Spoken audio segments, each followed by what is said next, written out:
चलो हाँ बेटा, कैसे हो? Prince, Chhavi, Vivo, good evening sir. Good evening बेटा, गुड इवनिंग, गुड इवनिंग। और बढ़िया, चलो ठीक है। चलो अपना जो लास्ट लेक्चर हुआ था उसमें बेटा अपन ने हाइजेनबर्ग कॉन्सेप्ट के क्वेश्चन डिस्कस कर रहे थे। ओके, कुछ 2 क्वेश्चन शायद अपने डिस्कस किए थे, कॉन्सेप्चुअल बेस्ड, आपस में कोरिलेट करना। ओके, थोड़ा न्यूमेरिकल बेस्ड अगर बात करें बेटा उस पर हमें कैसे पूछ सकता है, बात करते हैं। क्वेश्चन लिखो बेटा, लिखो लिखो लिखो। The uncertainty in position, the uncertainty in position, the uncertainty in position, the uncertainty in position, the uncertainty in position are equal for electron and alpha particle. The uncertainty in position are equal for electron and alpha particle. The uncertainty in position are equal for electron and alpha particle. ठीक है, आगे लिखो।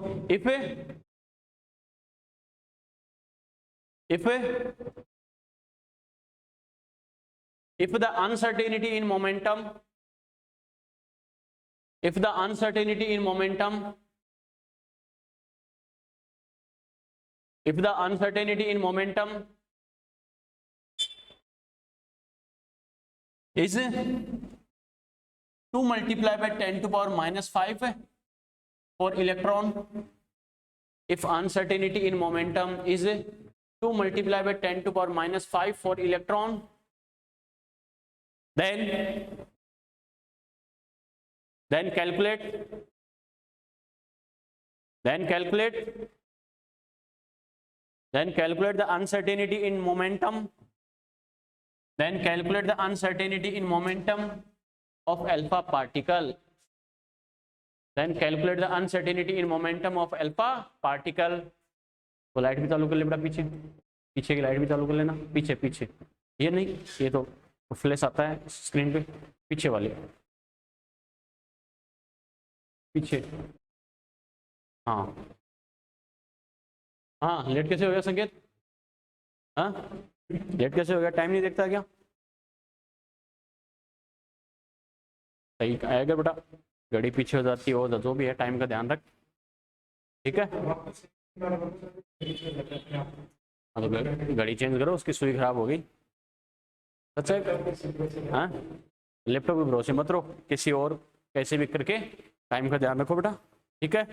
चलो बेटा, तो अपने क्या कहा, देखो अपना क्वेश्चन क्या है, देखो अपना क्वेश्चन क्या है, the uncertainty in position is equal for electron and alpha particle, यानी इलेक्ट्रॉन और अल्फा पार्टिकल के लिए क्या है, अनसर्टेनिटी इन पोजीशन क्या है, इक्वल है। क्लियर है? ठीक है, आगे क्या पूछा है, if the uncertainty in momentum is 2 multiplied by 10 to power minus 5 for electron, then calculate the uncertainty in momentum of alpha particle।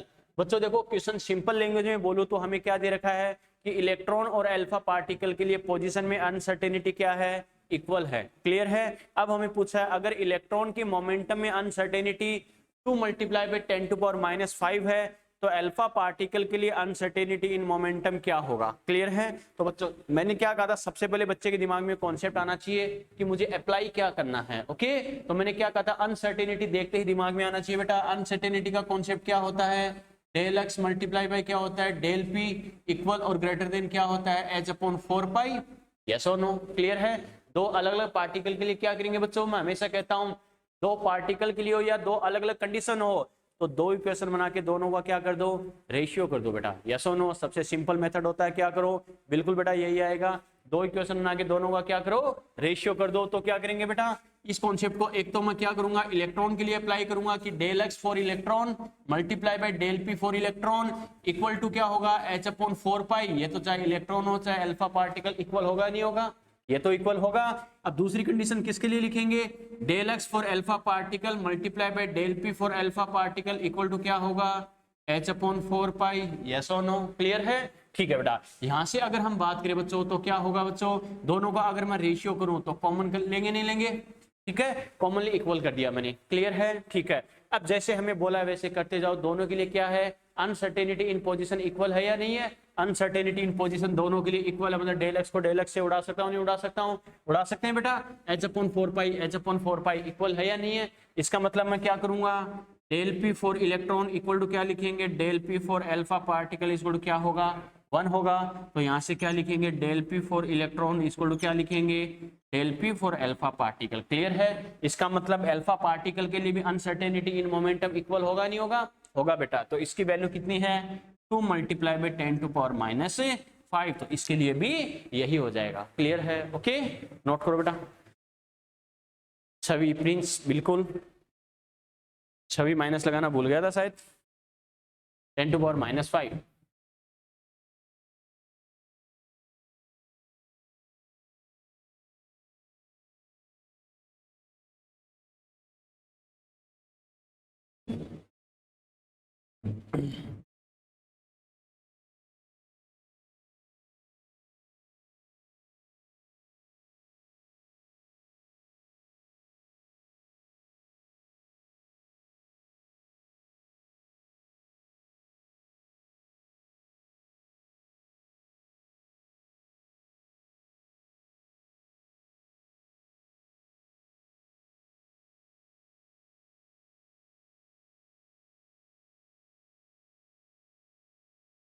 चलिए बेटा, ठीक है बच्चों। देखो इस क्वेश्चन को तो सोल्व करके मान लो हमने 20-30 सेकंड टाइम पास किया, लेकिन ये बताओ एग्जाम के पॉइंट ऑफ व्यू से अगर अपन बात करें, चलो एक बार हमें आइडिया नहीं था तो हमने क्या किया, इसे सोल्व करके देखा है, लेकिन एग्जाम में ऐसा क्वेश्चन आ जाए तो ये बताओ हमें सोल्व करके टाइम पास करने की जरूरत है क्या?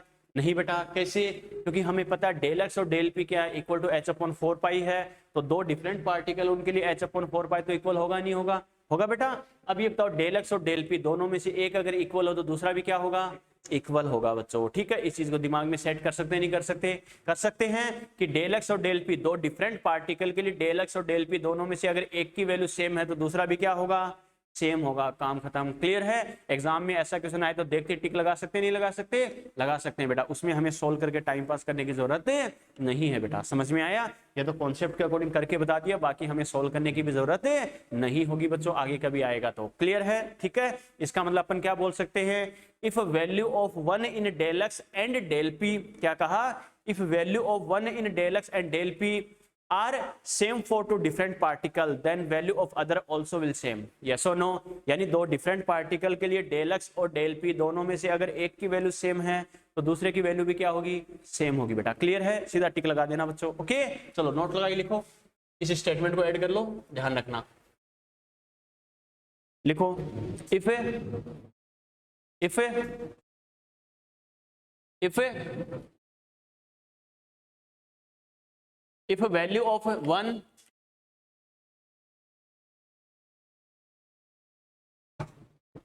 if a value of 1 in del x and del p, if value of 1 in del x and del p, if value of 1 in del x and del p are equal for two different particles, are equal for two different particles, are equal for two different particles, then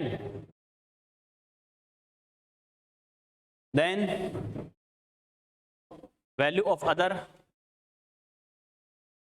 then value of other also will equal,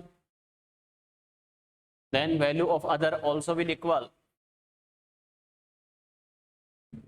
then value of other also will equal। ठीक है बेटा, क्या कहेंगे, del x और del P दोनों में से क्या होगा, अगर एक की वैल्यू क्या है बच्चों, सेम है, तो दूसरे की वैल्यू भी क्या होगी, सेम होगी बेटा। क्लियर है? ठीक है, चलो नेक्स्ट क्वेश्चन लिखो, लिखो,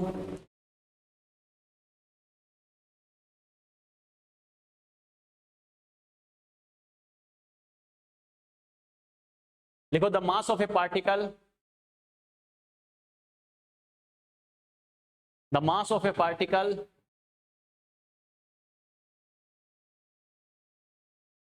the mass of a particle is 10⁻⁻10 gram, the mass of a particle is 10⁻⁻10 gram, and uncertainty in position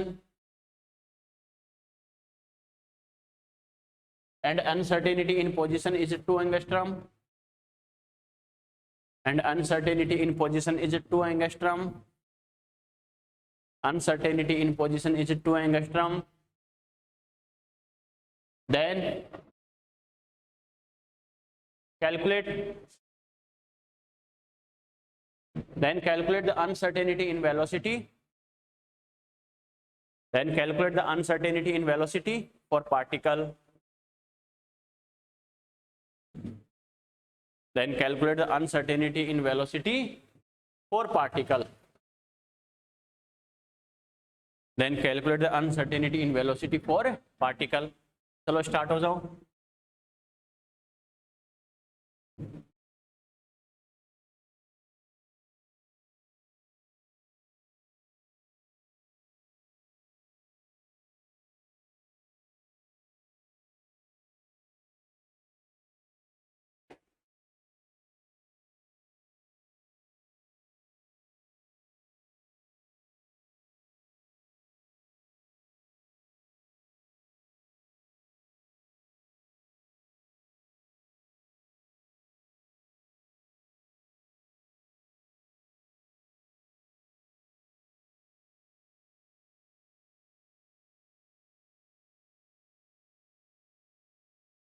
बिल्कुल बेटा यूनिट का ध्यान रखना है,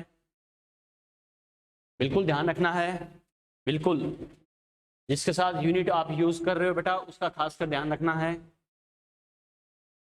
और तरीका मैंने आपको बताया है.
अप्रॉक्स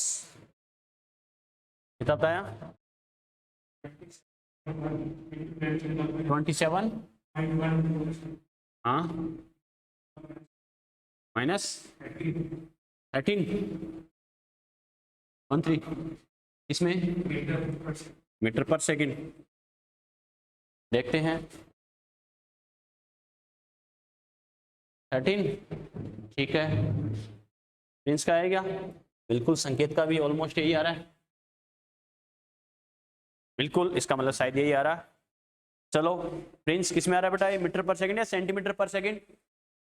चलो देखते हैं बेटा, बिल्कुल दो आपने किया वो सही है क्या? दो बच्चों का सेम आ रहा है, इसका मतलब चांसेस है बिल्कुल सही हो सकता है. देखते हैं बच्चों कैसे करना है. Del x multiply by del p equal to क्या होगा बेटा, एच अपॉन 4 पाई. क्लियर है? हमें क्या बोला है, अनसर्टेनिटी इन वेलोसिटी, इसका मतलब इसे अनसर्टेनिटी इन वेलोसिटी की टर्म में लिखना है. मतलब क्या लिखूंगा, del x multiply by del p किसका क्या हो जाएगा, एम डेल वी. क्लियर है? इक्वल टू क्या हो जाएगा, एच अपॉन 4 पाई. अब मुझे क्या चाहिए बेटा, मुझे क्या चाहिए, डेल वी मुझे पूछा है. डेल एक्स और डेल एम मुझे, डेल एक्स और एम मुझे दे रखा है, इनको इस साइड लेके जा सकता हूँ नहीं जा सकता हूँ? जा सकता हूँ. तो यहाँ से मैं क्या लिखूंगा, डेल वी इक्वल टू क्या हो जाएगा, एच अपॉन क्या हो जाएगा 4 pi m del x. Yes और नो? क्लियर है? ठीक है बेटा. तो क्या करेंगे, del v equal to h की वैल्यू पुट करें अगर 6.62 multiply by 10 to power -34 upon करे बेटा 4 मल्टीप्लाई बाय क्या हो गया 3.14 मल्टीप्लाई बाय m मुझे दे रखा है बेटा 10 टू पावर माइनस 10, तो हमें पता है 10 to power minus 10 multiply by 10 to power minus 3 करूंगा या नहीं करूंगा, क्योंकि ऊपर वाली यूनिट मैंने जूल में ली है बेटा, तो क्या करूंगा m के s किलोग्राम में लूंगा मास, यस और नो, क्लियर है। ठीक है बेटा, ये किलोग्राम में हो गया जैसे आपको समझाने के लिए लिख रहा हूं, और मल्टीप्लाई बाई डेल एक्स की वैल्यू कितनी है 2 एंगस्ट्रम है, तो इसे मीटर में लूं तो कितना होगा 10 to power minus 10 metre, yes और नो, बात समझ में आई। तो यूनिट का खास कर ध्यान रखना बेटा, बहुत अच्छे। चलो बेटा अब देखते हैं इजी वे में कर सकते हैं क्या। इससे अगर मैं करूं बेटा तो देखो कैसे करेंगे, 2 से अगर करें तो कितना आ जाएगा, अरे 3.32 आएगा, नहीं आएगा, आएगा। इसे अगर मैं करूं देखो 3.14 और 3.32 समथिंग मुझे पता है 1.1 के समथिंग होगा, नहीं होगा, यस और नो, होगा बच्चों। ठीक है, तो देखो कैसे करते हैं, almost 1.1 multiply by 10 to power minus 34 upon है क्या बच गया 4 multiply by 10 to power minus 10 minus 3 13 और माइनस 10 कितना हो गया माइनस 23, यस और नो। ठीक है, माइनस 23 माइनस 34 यानी माइनस 11 बच गया, क्लियर है। ठीक है बेटा, अब मैं क्या करूंगा, इस 1.1 को बच्चों 4 से डिवाइड करें तो डेसिमल में गलती के चांसेस है, तो जैसे मैंने कहा इजी वे में कैलकुलेशन कर लिया करो। इसको 1.1 से 11 बना सकते नहीं बना सकते, फिर 11 को 4 से अप्रोक्स अपन डिवाइड कर सकते हैं, तो क्या करेंगे डेल वी इक्वल टू, इसको मैं क्या करूं बेटा 11 बना लूं तो 10 टू पावर क्या हो जाएगा, ये 10 टू पावर माइनस 12 होगा या नहीं होगा, यस और नो। अरे होगा बच्चों, क्योंकि मुझे पता है इसको 10 से मल्टीप्लाई कर रहा हूं तो इसको डिवाइड कर दो, ठीक है, अपॉन में क्या हो गया 4, और इसे अगर अपन करेंगे तो ऑलमोस्ट कितना हो जाएगा, हमें पता है अगर 12 होता 12 बाई 4 तो कितना होता 3 होता, तो उससे थोड़ा कम आएगा, नहीं आएगा, 3 से थोड़ा कम कर दो, ऑलमोस्ट 2.7 मान लो, multiply by 10 to power minus 12 metre पर सेकंड, या फिर 27 point something multiply by 10 to power minus 13 भी हो जाएगा, क्लियर है। चलो बेटा नोट करो,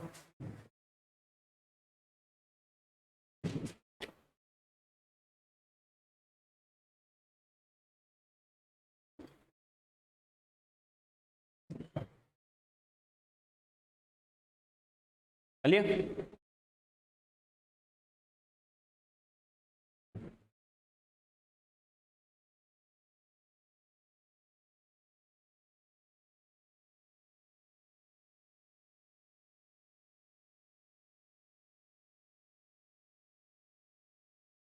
छवि तुमने क्या आंसर दिया बेटा,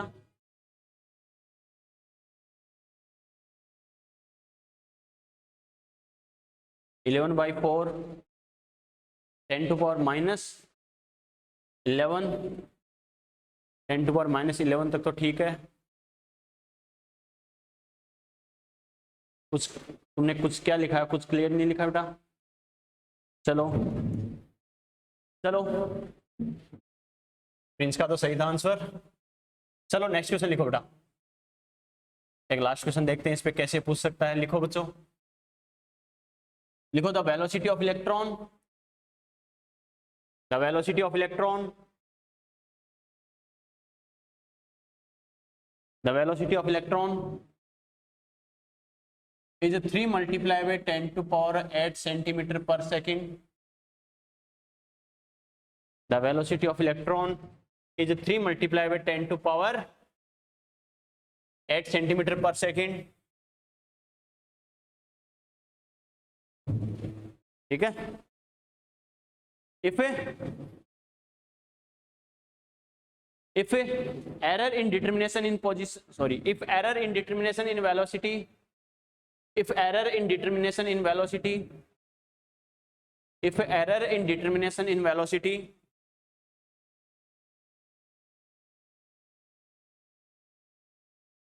is 0.0001%, मैं टाइम बचाने के लिए 0 नहीं बोल रहा हूं, आप लगा लेना, if error in determination in velocity is 0.001%, then calculate the error in determination in a position of electron.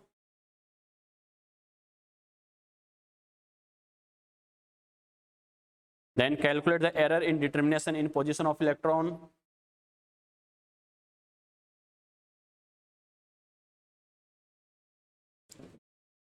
थोड़ा स्टार्ट हो जाओ।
इलेक्ट्रॉन का मास तो पता ही बेटा, मैं इलेक्ट्रॉन बोला है ना, इलेक्ट्रॉन बोला है ना, इलेक्ट्रॉन की बात कर रहा है बेटा, ये velocity of electron is equal to ये तो आप ही बता दो कोई बात नहीं बेटा, बता दूंगा, बस ट्राई करो।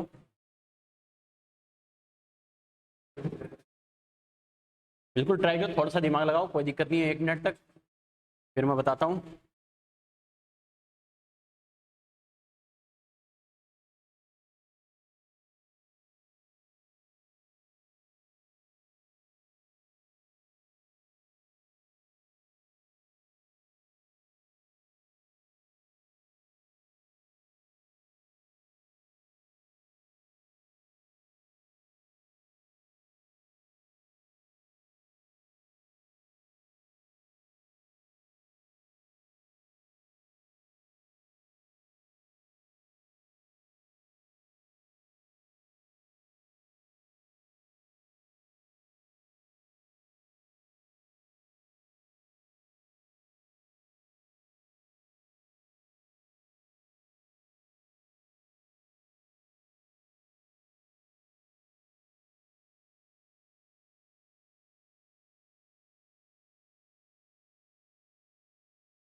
वही तो पूछा है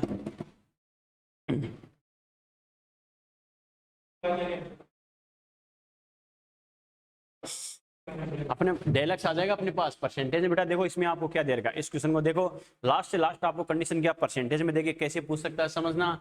सबसे पहले मैंने क्या कहा, एरर बोले या अनसर्टेनिटी बोले, दोनों का मतलब सेम है, याद है ना, मैंने लिखाया था एरर और अनसर्टेनिटी, बात सही है। तो सबसे पहले एरर और अनसर्टेनिटी देखते दिमाग में कॉन्सेप्ट आना चाहिए, del x multiply by del p equal और greater than h upon 4 pi. Clear है, ठीक है। अब देखो हमें क्या दे रखा है, हमें दे रखा है वेलोसिटी ऑफ इलेक्ट्रॉन, यानी वेलोसिटी की टर्म में दे रखा है। इसका मतलब इस कॉन्सेप्ट को वेलोसिटी की टर्म में कैसे लिख सकते हैं बेटा, एम डेल वी इक्वल क्या होगा, एच अपॉन 4 पाई, यस और नो होगा बेटा।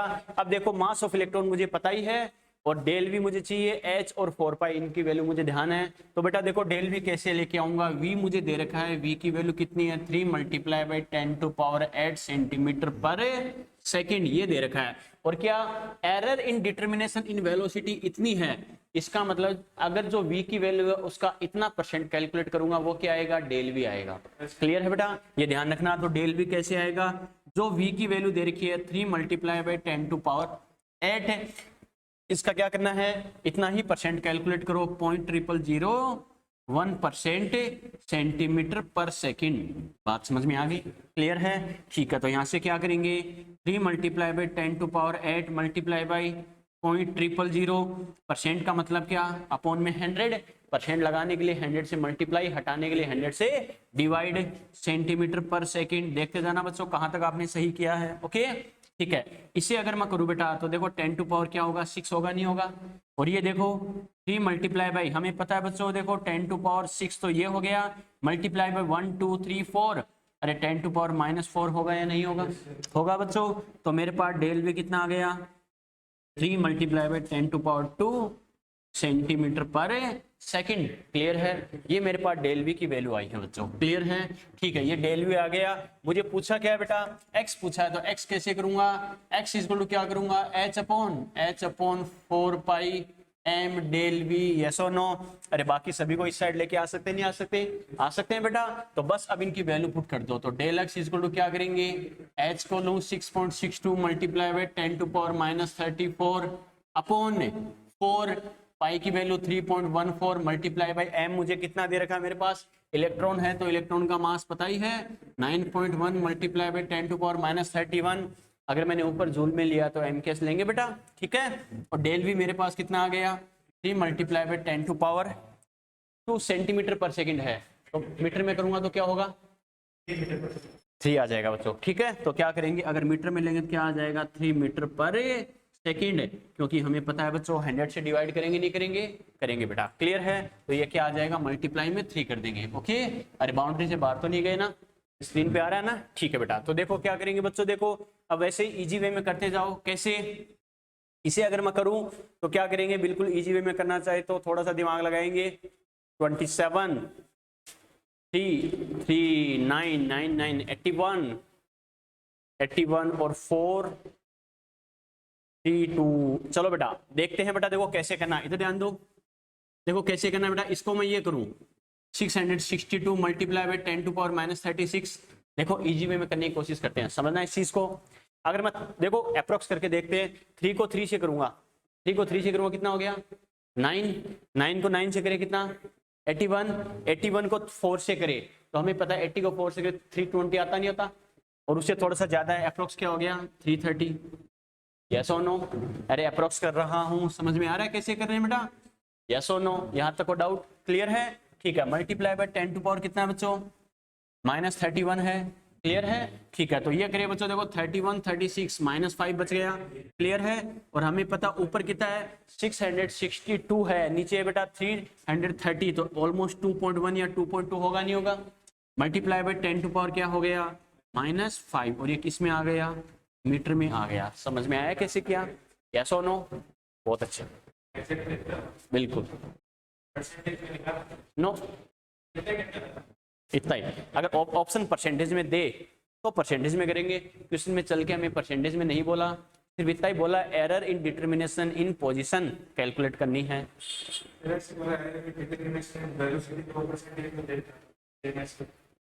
वो तो एरर इतना परसेंट है, पीछे क्वेश्चंस में तो मैंने क्या डायरेक्ट अनसर्टेनिटी ही दे दी।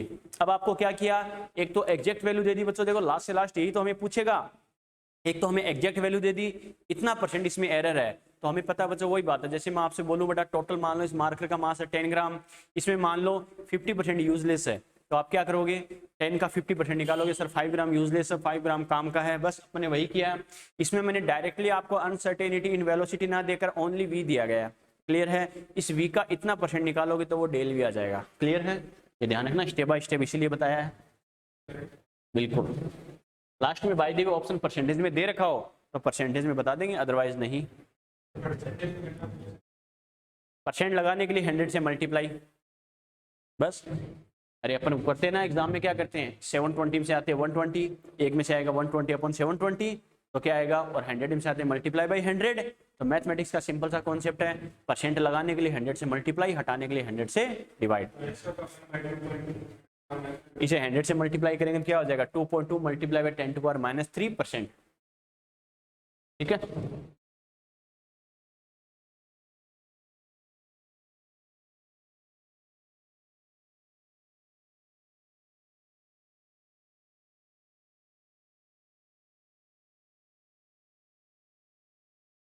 परसेंटेज में करके दिखा दो, कोई बात नहीं बेटा, देखो परसेंटेज में करेंगे तो क्या करेंगे बेटा, देखो यहां तक आ गया तो क्या करेंगे, परसेंट लगाने के लिए क्या करते हैं 100 से मल्टीप्लाई करते हैं, तो 10 to power -2 multiply by 100% metre, yes और नो। परसेंट लगाने के लिए 100 से मल्टीप्लाई करते हैं बेटा, ओके। तो कितना आ जाएगा 2.2, 10 टू पावर -5, 100 से मल्टीप्लाई करूंगा कितना हो जाएगा -3% मीटर, काम खत्म, ठीक है। और पहली बात तो बेटा डेल एक्स आपको परसेंटेज में नहीं पूछेगा, ध्यान रखना, तो ये फेयर में ऐड मत करना, फेयर में ऐड खाली इतना करना है, ठीक है, क्योंकि डेल एक्स तो एग्जैक्ट एरर की वैल्यू होगी, आपको एक्स देके फिर पूछ सकता है कितना परसेंट एरर होगा, क्लियर है। यहाँ पर अपने पास डेल एक्स डायरेक्टली आया है, तो फेयर नोट्स में आपको सिर्फ यहाँ तक ऐड करना है।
सर परसेंटेज में निकालने के लिए x से भी डिवाइड करना पड़ता शायद। बेटा देखो क्या बोला है, अगर मान लो x डेल x आपके पास आ गया, कितना परसेंट, तो कितना परसेंट है, तो सीधा क्या करेंगे, अगर आपको एग्जैक्ट x की वैल्यू होती तब आप क्या करते, फिर कंपेयर करते कि इनिशियल एग्जैक्ट वैल्यू इतनी है तो इतना परसेंट एरर। क्लियर है, मैंने क्या कहा कि इनिशियल एग्जैक्ट वैल्यू का कितना परसेंट एरर होगा, तब तो नॉर्मल 10 तक मैथमेटिक्स जो अपन यूज करते हैं वैसे करते, क्या एग्जैक्ट x इतना है तो एरर इतना है, एग्जैक्ट x 1 होता तो एरर इतना होता, एग्जैक्ट x अगर 100% होता तो एरर इतना इतना परसेंट होता। समझ में आ गया? वो कब पता चलेगा, जब अपन को एग्जैक्ट x की वैल्यू का आइडिया हो। क्लियर है? ठीक है, ध्यान रखना।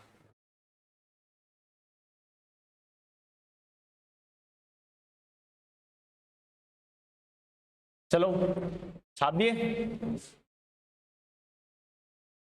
अरे बुझाने दे क्या।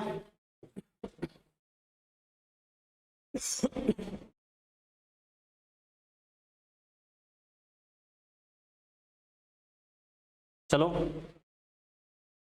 बुझाने दे, ठीक है। तो ये ध्यान रखना बेटा, हाइजेनबर्ग कॉन्सेप्ट पे घुमा फिरा के कैसे हमें क्वेश्चन पूछ सकता है, ये सब मैंने बताया है कैसे करना है, क्या करना है। क्लियर है? चलो बेटा, एटॉमिक मॉडल में जो अपना नंबर 5 वाला लास्ट मॉडल था क्वांटम मॉडल, उसमें से भी लास्ट कॉन्सेप्ट देखते हैं, श्रोडिंगर कॉन्सेप्ट। ओके चलो, तो तीसरा देखते हैं। क्वांटम मॉडल में अपन ने कहा था, फर्स्ट था de Broglie dual nature concept, second था क्या, यानी हाइजेनबर्ग अनसर्टेनिटी प्रिंसिपल, थर्ड पढ़ेंगे Schrodinger wave equation theory.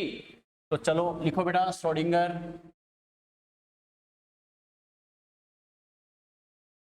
Schrodinger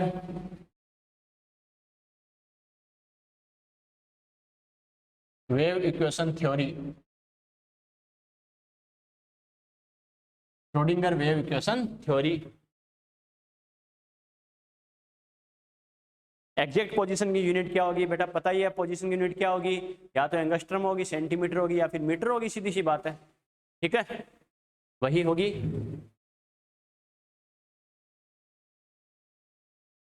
लिख लिया क्या, श्रोडिंगर वेव इक्वेशन थ्योरी। देखो बेटा, जैसे मैंने कहा था, जो कॉन्सेप्ट एग्जाम के पॉइंट ऑफ व्यू से इंपॉर्टेंट नहीं है, उस पर हम ज्यादा न्यूमेरिकल वगैरह करके टाइम पास नहीं करते, क्योंकि वो एग्जाम में नहीं पूछा जाएगा। ठीक है, लेकिन इतना जरूर ध्यान रखना, मैंने ये जरूर कहा है कि जो जो हमारे चैप्टर में नाम आता है उसका मैं आइडिया जरूर देता हूँ, ताकि कहीं पर नाम आ जाए तो बच्चे के दिमाग में एक थीम रहे कि ये क्या होता है, इसका मतलब क्या होता है, इसमें क्या हमें पढ़ना है। क्लियर है? श्रोडिंगर कॉन्सेप्ट भी वैसा ही है, इस पे आपको न्यूमेरिकल तो फिर भी नहीं मिलेगा, लेकिन कम से कम आइडिया होना चाहिए आपको। ठीक है, कई टीचर तो इसे स्किप भी कर देते हैं कि एग्जाम में नहीं पूछा जाएगा, लेकिन फिर भी बच्चों अपन थोड़ा सा जरूर पढ़ेंगे इन्होंने क्या बताया, कैसे बताया। क्लियर है? दो तो इस पे थ्योरेटिकल क्वेश्चन बनते हैं बच्चों, क्या क्वेश्चन बनते हैं वो भी अपन बात करेंगे। सबसे पहले ध्यान रखना बेटा, सबसे पहला क्वेश्चन तो क्या बनता है, the probability of finding of electron in an orbital given by Schrodinger. ठीक है, इलेक्ट्रॉन की ऑर्बिटल के अंदर पाए जाने की प्रोबेबिलिटी जो है वो किसने बताई थी, श्रोडिंगर ने बताई थी। ओके, बच्चा कहेगा सर कैसे, तो हमें पता है टाइम के साथ साथ हमें पता है साइंस हो जाए, टेक्नोलॉजी और डेवलप होती नहीं होती, होती है बच्चों। वैसे साइंस क्या होगा, टाइम के साथ जैसे जैसे स्टडी होती गई बेटा और अच्छे से पता चलता गया। कैसे, जैसे रदरफोर्ड ने क्या कहा था कि न्यूक्लियस होता है, इसके चारों तरफ इलेक्ट्रॉन रिवॉल्विंग करते हैं, और इससे ज्यादा रदरफोर्ड को आइडिया नहीं था, क्योंकि उस टाइम के अकॉर्डिंग जितने रिसोर्सेज थे उन्होंने अपनी तरफ से एक्सपेरिमेंट करके इतना बताया। क्लियर है? उसके बाद बोर आए, बोर ने क्या कहा कि न्यूक्लियस के चारों तरफ कुछ स्पेसिफिक रीजन्स होते हैं जिनको अपन क्या बोलते हैं, सेल या ऑर्बिट, उसमें इलेक्ट्रॉन रिवॉल्विंग करते हैं। क्लियर है? फिर आगे जाके कौन से थे बेटा, सोमरफील्ड ने क्या बताया कि जो सेल और ऑर्बिट होते हैं उसमें हर जगह इलेक्ट्रॉन की डेंसिटी एक जैसी नहीं होती, कुछ रीजन्स ऐसे होते हैं जहां पर क्या होता है डेंसिटी ज्यादा होती है, कहीं पर कम होता है, नेग्लिजिबल होता है। तो जहां पर इलेक्ट्रॉन की डेंसिटी ज्यादा होती है इसको इन्होंने क्या दिया, सब सेल नाम दिया था। सोमरफील्ड ने, मैंने क्या कहा था, सेल के अंदर क्या होते हैं, सब सेल बोला इन्होंने। क्लियर है? फिर और जाके स्टडी करी तो श्रोडिंगर ने क्या बताया कि जो सब सेल होते हैं उसके भी अंदर कई सारे पार्ट होते हैं जिसको क्या बोलते हैं, ऑर्बिटल बोलते हैं, और इसके अंदर क्या होते हैं, इलेक्ट्रॉन प्रेजेंट होते हैं। बात समझ में आई क्या? क्लियर है? तो टाइम के साथ बेटा और अच्छे से स्टडी करते गए तो पता चलता गया आगे स्टेप बाय स्टेप। तो क्या कहा, जैसे रदरफोर्ड ने कहा था इलेक्ट्रॉन न्यूक्लियस के चारों तरफ रिवॉल्विंग करता है, बस इतना सा बताया।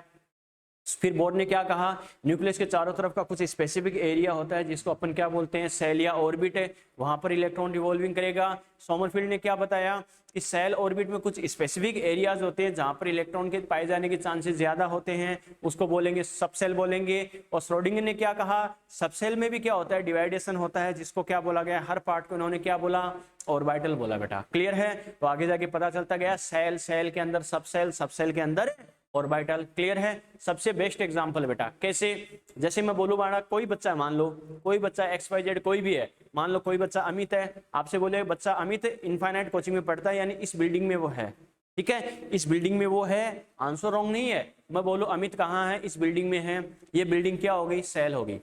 क्लियर है, अरे सेल या ऑर्बिट हो गया। ठीक है, इस बिल्डिंग में मान लो कई सारे क्लासरूम है, नीचे की साइड, ऊपर की side, right side, left side, ये वाला रूम है, तो क्या होगा, मैं बोलूं इस बिल्डिंग में कई सारे रूम वगैरह है, तो इस रूम में अमित प्रेजेंट है, ये क्या हो गया, सब सेल हो गया। क्लियर है, इस बिल्डिंग के अंदर जो एक स्पेसिफिक रूम है उसको मैंने क्या बोल दिया, सब सेल बोल दिया। अब इस रूम के अंदर कई सारी बेंचेस लगी है बेटा, जैसे मान लो आप देख रहे हो बेटा 3 रो यहाँ पर बनी है, लेफ्ट साइड, राइट साइड और सेंटर में रो बनी है। अब मैं बोलूं क्या होगा, अमित क्या है, फर्स्ट रो में अगर प्रेजेंट है, ठीक है, फर्स्ट रो में प्रेजेंट है, या मानी क्या फर्स्ट बेंच पे प्रेजेंट है, तो ये क्या हो गया, ऑर्बिटल हो गया बेटा। क्लियर है, इसका मतलब मैंने तीनों क्वेश्चन बोले हैं। जैसे मान लो ऐसे समझ लो बेटा, कोई दिक्कत नहीं है, कि जैसे पूरा क्लासरूम है, सिंपल एग्जांपल समझो, पूरा क्लासरूम है, इसको मैं क्या बोल रहा हूँ, सेल बोल रहा हूँ। क्लियर है, कि बोला गया अमित क्या है, इस क्लासरूम के अंदर है। आंसर गलत नहीं है, लेकिन ज्यादा सही कौन सा, आप खुद बता देना कि ज्यादा एग्जैक्ट पोजीशन कौन सा बता रहा है। मैं बोलूं कोई बच्चा मान लो इस क्लासरूम के अंदर है, आंसर सही है। अब इसमें 3 रो है बेटा, left side, right side, centre में, हर रो क्या करेगी, पूरा रूम अगर सेल है तो ये अलग अलग रोज क्या कर रही है, सब सेल को रिप्रेजेंट कर रही है। अरे सेल के अंदर कई सारे पार्ट है, वो क्या हो गए, सब सेल हो गए। तो मैं बोलूं अमित क्या है, लेफ्ट साइड वाली रो में प्रेजेंट है, इसका मतलब ये सब सेल हो गया। क्लियर है, अब लेफ्ट साइड वाली सब सेल में क्या, कई सारी बेंचेस है बेटा, लेफ्ट साइड वाली रो में कई सारी बेंचेस है, मैं बोलूं अमित क्या फर्स्ट बेंच पे बैठा है, इसका मतलब ये एग्जैक्ट पोजीशन बता रहा है, ये क्या हो गया, ऑर्बिटल हो गया। मैंने क्या कहा, समझ में आ गया। क्लियर है, जैसे पूरा क्लासरूम अगर सेल हो गया, उसमें बेंचेस की कई सारी रो है, ये क्या हो गई, सब सेल हो गई, और हर रो में हमें पता है कई सारी बेंचेस है, ये क्या हो गए, ऑर्बिटल हो गए बेटा। क्लियर है, तो बोला गया इलेक्ट्रॉन क्या होगा, सब सेल के अंदर भी कई सारे डिवाइडेशन होते हैं जिनको ऑर्बिटल बोला गया। तो इन्होंने कहा सब सेल के अंदर इलेक्ट्रॉन हर कैसे नहीं होते, एक स्पेसिफिक एरिया डिवाइडेशन के साथ होता है जिन्हें ऑर्बिटल कहते हैं, उसके अंदर इलेक्ट्रॉन प्रेजेंट होता है। पहला क्वेश्चन तो ये कि ऑर्बिटल के बारे में सबसे पहले किसने बताया, श्रोडिंगर ने बताया। क्लियर है, ओके, लिखो बेटा, the probability of finding of electron, the probability of the probability of finding of electron, the probability of finding of electron in an orbital, the probability of finding of electron in an orbital, the probability of finding of electron in an orbital given by Schrodinger, the probability of finding of electron in an orbital given by Schrodinger, the probability of finding of electron in an orbital given by Schrodinger। बच्चों देखो ये heading है बेटा, देखो इस heading के नाम से पता चल रहा है क्या, देखो हेडिंग को देखोगे, श्रोडिंगर वेव इक्वेशन थ्योरी, इसका मतलब मेनली ये भी किस पर बेस्ड है, वेव नेचर पर बेस्ड है, यस और नो। ठीक है, इक्वेशन, इसने जो इलेक्ट्रॉन की क्या होती है, वेव की फॉर्म में मूवमेंट होती है। वेव की फॉर्म में मूवमेंट होने का मतलब क्या है, 3 डायमेंशनली वेव। अरे वेव का नेचर क्या होता है बेटा, 3D में मूवमेंट शो करना। किसी एक ही लाइन में, एक ही एक्सिस में मूवमेंट कर सकती है क्या, नहीं। तो वेव का मतलब क्या हो गया, रेंडमली हर डायरेक्शन में मूवमेंट शो करना। क्लियर है, तो इन्होंने क्या कहा, वेव इक्वेशन थ्योरी। तो इलेक्ट्रॉन की तीनों डायरेक्शन में जो मूवमेंट होती है, इसको इन्होंने क्या किया, एक इक्वेशन से रिप्रेजेंट किया, एक फॉर्मूले से रिप्रेजेंट किया। ओके, तो क्या कहेंगे, in Schrodinger wave equation electron is represented as 3 dimensionally wave, या फिर क्या कहेंगे, in Schrodinger represent the behave of electron as a 3 dimensionally wave. Schrodinger ने क्या किया, इलेक्ट्रॉन के बिहेव को एक 3 डायमेंशनली वेव की फॉर्म में रिप्रेजेंट किया। क्लियर है, क्योंकि हमें पता है ये क्वांटम मॉडल का टाइप है, तो क्वांटम मॉडल तो बेस्ड किस पर है बेटा,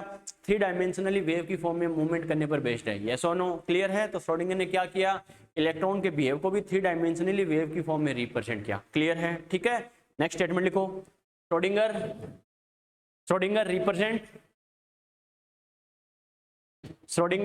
the behave of electron, Schrodinger represent the behave of electron, Schrodinger represent the behave of electron,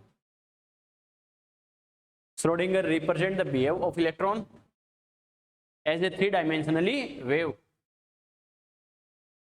Schrodinger represent the behave of electron as a 3-dimensionally wave, Schrodinger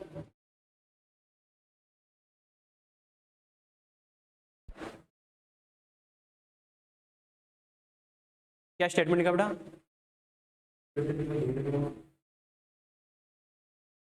और sir इसको change करो बेटा, क्या लिखा? Schrodinger represent the behave of electron as a wave equation, ऐसे लिखो, Schrodinger represent the behave of electron as a wave equation. Schrodinger represent the behavior of electron as a wave equation, which is called Schrodinger wave equation, which is called Schrodinger wave equation.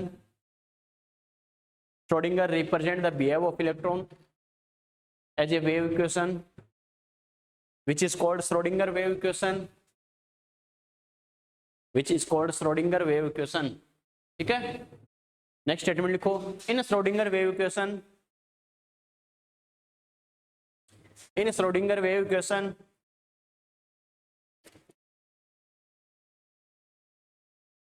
in Schrodinger wave equation, electron is represented as three-dimensionally wave. In Schrodinger wave equation, electron is represented as three-dimensionally wave.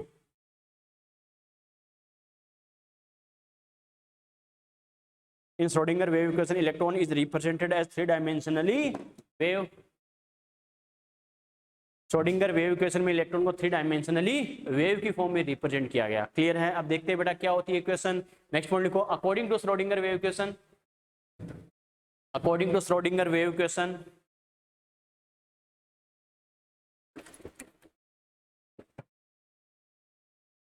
According to Schrodinger wave equation. चलो बेटा देखो, इन्होंने एक बहुत ही simple सी equation दी बच्चों, बहुत ही simple सी आसान सी equation थी बेटा। देखो क्या थी, एक छोटी सी इक्वेशन थी और बहुत ही आसान सी इक्वेशन थी बेटा। आप देखोगे तो आप भी कहोगे इतनी छोटी सी इक्वेशन, इतनी छोटी इक्वेशन देने का पर्पस क्या था? तो देखो बेटा क्या थी वो equation, del square psi upon del x square plus del square psi upon del y square plus del square psi upon del z square plus eight pi square m upon h square E minus U psi equal to 0। Yes और no? अरे छोटी सी और simple equation है या नहीं है? Yes और no? बहुत सिंपल है या नहीं है? एक सिंपल सी इक्वेशन इन्होंने दी, क्या? Del square psi upon del x square plus del square psi upon del y square plus del square psi upon del z square plus eight pi square m upon h square E minus U psi equal to 0। Clear है? ठीक है, MSc level पे तो इसको detail से पढ़ाते हैं, लेकिन अपने सिलेबस में नहीं है। लेकिन फिर भी ऐसी कहीं पर इक्वेशन देखो, थोड़ा सा आपको आइडिया रहे, इस वजह से मैंने लिखा है बेटा। ओके, क्या है, कैसे है, अब इसका मीनिंग समझना बच्चों। देखो क्या हमने क्या कहा, इसका मेन कॉन्सेप्ट ही क्या था, इलेक्ट्रॉन को थ्री डायमेंशनली वेव की फॉर्म में रिप्रेजेंट करना। ओके, अगर इलेक्ट्रॉन क्या करेगा, थ्री डायमेंशनली वेव की फॉर्म में अगर इलेक्ट्रॉन को रिप्रेजेंट करेंगे तो ये बताओ बार बार इसके डायरेक्शन में चेंजेस होगा नहीं होगा? होगा बेटा। तो ये क्या है, del micro changeable factor. Okay, del क्या है, माइक्रो चेंजेबल फैक्टर। ये माइक्रो चेंजेबल फैक्टर है बच्चों, यानी बार बार जो डायरेक्शन चेंज करता है इलेक्ट्रॉन, इसको रिप्रेजेंट कर रहा है। क्लियर है? साई, साई है वेव फंक्शन, वेव फंक्शन मतलब इलेक्ट्रॉन की एग्जिस्टेंस को रिप्रेजेंट करता है बेटा ये। क्लियर है? साई क्या है, वेव फंक्शन। साई मतलब ये बताता है कि यहाँ पर कोई वेव है। अरे वेव है मतलब वो वेव किसकी है, इलेक्ट्रॉन की तो है बेटा। इसका मतलब कोई इलेक्ट्रॉन है तो वहां पर साई होगा, मतलब वेव फंक्शन होगा। कोई हमें पता, कोई मोबाइल का टावर है बेटा, तभी तो नेटवर्क होगा। यस और नो? इसका मतलब जैसे मोबाइल का नेटवर्क है बेटा, वो क्या शो कर रहा है, इसका मतलब यहाँ आसपास कोई टावर है। यस और नो? वैसे ही साई क्या है, वेव फंक्शन। वेव फंक्शन मतलब इलेक्ट्रॉन की एग्जिस्टेंस को रिप्रेजेंट कर रहा है, क्योंकि इलेक्ट्रॉन होगा तभी तो उसकी वेव होगी। क्लियर है? ठीक है। और वो चलो del square psi, del square psi का मतलब समझ लिया। एक्स वाई जेड क्या है, कोऑर्डिनेट्स है बेटा। कोऑर्डिनेट्स हमें पता है, एक्स वाई और जेड हमें पता है। तीनों एक्सिस में क्या करता है, थ्री डायमेंशनली वेव की फॉर्म में मूवमेंट शो करता है नहीं करता? करता है। क्लियर है? पाई आपको पता ही है, पाई है ये, ध्यान रखना। पाई, एम क्या है, मास ऑफ इलेक्ट्रॉन, एच क्या है, प्लैंक कांस्टेंट है, ई क्या है, total energy of electron, you क्या है, पोटेंशियल एनर्जी ऑफ इलेक्ट्रॉन। हमें पता है टोटल एनर्जी और पोटेंशियल एनर्जी, इन दोनों का डिफरेंस किसके बराबर होगा, काइनेटिक के बराबर। इलेक्ट्रॉन वेव की फॉर्म में मूवमेंट शो कर रहा है, तो ये बताओ उसमें काइनेटिक एनर्जी होगी नहीं होगी? होगी बेटा। क्लियर है? तो क्या होगा, E minus U psi equal to 0। Clear है? इक्वेशन लिखो बेटा, इसका मीनिंग लिखते हैं फिर सबका। इक्वेशन लिखो ये,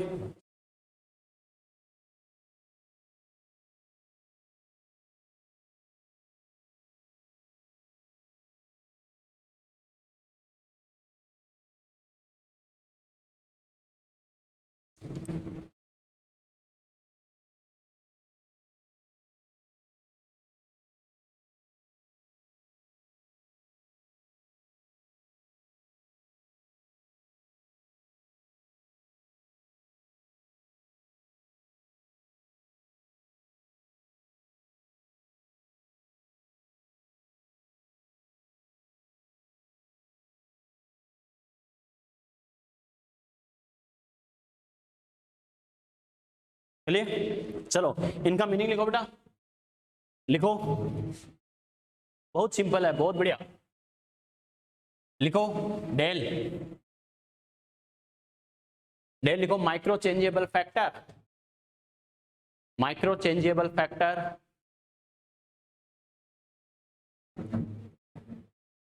माइक्रो चेंजेबल फैक्टर। ये क्वेश्चन नहीं भी याद हो तो टेंशन मत लेना, कोई दिक्कत नहीं बेटा। Okay, micro changeable factor, Sai लिखो बेटा, ये ग्रीक वर्ड है साई, इनका नाम भी लिख रहा हूं मैं आगे। Psi wave function, wave function, wave function, wave function, clear है? ठीक है, x y and z coordinates, coordinates,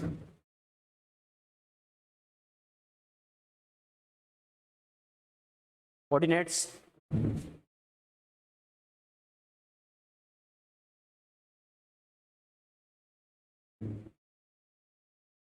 x y z क्या है? Coordinates.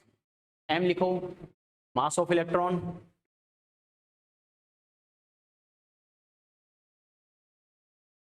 Mass of electron. H Planck constant,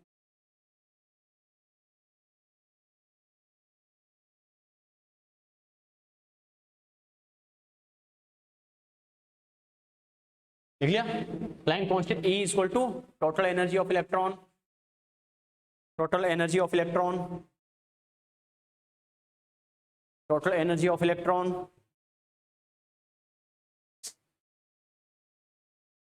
U equal to potential energy of electron, potential energy of electron, potential energy of electron. ठीक है बेटा, ये तो जैसे मैंने एक क्वेश्चन बताया बेटा, एक बार जैसे जेई में सीधा पूछा गया था, क्या इनमें से कौन सा, क्या मल्टीपल चॉइस क्वेश्चन था, इनमें से कौन सा श्रोडिंगर इक्वेशन को रिप्रेजेंट कर रहा है। तो नॉर्मली टीचर लिखाते हैं तो भी एक इक्वेशन लिखाते हैं, थोड़ा सा इसमें मॉडिफिकेशन कैसे करके बता सकते हैं बेटा, वो बताता हूँ। क्लियर है? एनसीईआरटी में सिर्फ एक पॉइंट दे रखा है क्या, कि एटॉमिक और मॉलिक्यूलर सिस्टम के लिए क्या E psi equal to H cap psi से रिप्रेजेंट करते हैं श्रोडिंगर इक्वेशन को, लेकिन वो कैसे होता है समझना बेटा। ओके, पहली बात तो इसमें देखो मॉडिफिकेशन कैसे करते हैं। इसमें से बेटा अगर मैं साई को कॉमन लूं तो क्या हो गया, del square upon del x square plus del square upon del y square plus del square upon del z square. Clear है? इसको क्या करें, यहाँ साई को कॉमन ले लिया तीनों में से बेटा, 1 2 3 इनमें से। ठीक है, सभी कोऑर्डिनेट्स में। आगे क्या है, 8 pi square m upon h square E minus U psi equal to 0। Clear है? ठीक है, अब ये जो हमने लिखा है बच्चों, क्या del square upon del x square plus del square upon del y square plus del square upon del z square, इसको बेटा एक सिंबल से रिप्रेजेंट करते हैं, इनवर्स डेल स्क्वायर। इससे किसके रिप्रेजेंट करते हैं, inverse del square, delta square. इसको बोलते हैं बेटा, डेल्टा क्या है, लैप्लासियन ऑपरेटर, साइंटिस्ट के नाम पे दिया गया है ये, लैप्लासियन, लैप्लासियन ऑपरेटर और कांस्टेंट,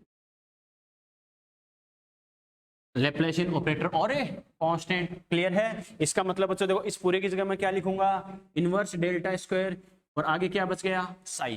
क्लियर है? ये साई बच गया, और आगे इक्वेशन क्या हो गई, 8 पाई स्क्वायर एम अपॉन क्या हो गया, h square E minus U psi equal to 0। Yes और नो? तो आपसे बोले शॉर्ट फॉर्म में कि कौन सी श्रोडिंगर इक्वेशन है, देखो बेटा हमने मॉडिफाइड कर लिया, ये भी क्या है, श्रोडिंगर इक्वेशन है। क्लियर है? तो आपको जैसे ऑप्शन मैंने कहा जेई में पूछा गया था, एक तो ये ऑप्शन था, एक ये ऑप्शन था, एक ऑप्शन और था, इसको और आगे सोल्व करके देखेंगे अपन। क्लियर है? ये भी श्रोडिंगर इक्वेशन की, ये तो मेन फॉर्म है, ये मॉडिफाइड फॉर्म है, एक फॉर्म और है, इससे मॉडिफाइड करके और आगे बनाया गया। क्लियर है? ठीक है, नोट करो बेटा, चलो यहां तक नोट करो। ठीक है, श्रोडिंगर कॉन्सेप्ट को कल अपन कंप्लीट करेंगे, और कल अपन स्पेक्ट्रम स्टार्ट कर देंगे बेटा। ओके, यहां तक कोई दिक्कत? हाँ बेटा बोल, फटाफट बोल।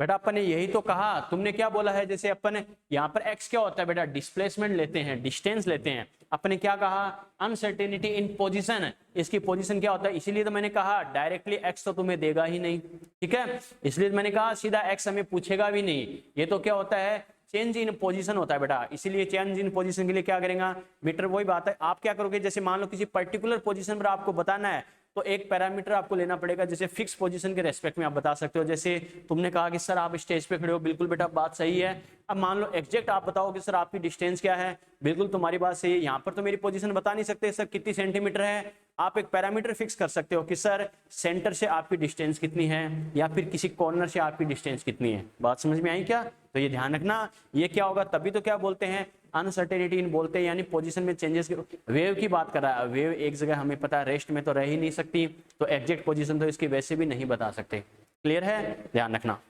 ओके ठीक है बेटा, चलो आगे इसको कंटिन्यू करेंगे बेटा नेक्स्ट लेक्चर में, ठीक है। यहाँ तक अच्छे से रिवाइज करना। और हाइजेनबर्ग कौन बेटा, डेल्टा ये तो चेंजेबल फैक्टर बेटा, ये तो खाली इसको रिप्रेजेंट करता है। जो हमने कोऑर्डिनेट्स लिखे ना, सभी कोऑर्डिनेट्स को शॉर्ट फॉर्म में लिख दिया इसने, ठीक है। ये जो एक्स वाई जेड एक्सिस के रेस्पेक्ट में कोऑर्डिनेट्स थे, सभी को इसने एक शॉर्ट फॉर्म में रिप्रेजेंट कर दिया इसने। Del square upon del x square, del y square, del z square, इन सभी को शॉर्ट फॉर्म में लिख दिया लैप्लासियन साइंटिस्ट ने। हाँ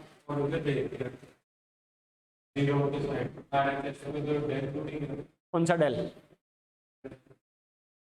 ये वाला दोनों कॉमन कौन सा बेटा, यही तो है, इन तीनों के साथ तो है ये डेल, इन तीनों के साथ तो है। हाँ इन दोनों के साथ ये वाला क्या, ये साई है बेटा, डेल नहीं है साई। इसको मॉडिफाइड करेंगे, बिल्कुल इसको मॉडिफाइड करेंगे नेक्स्ट लेक्चर में।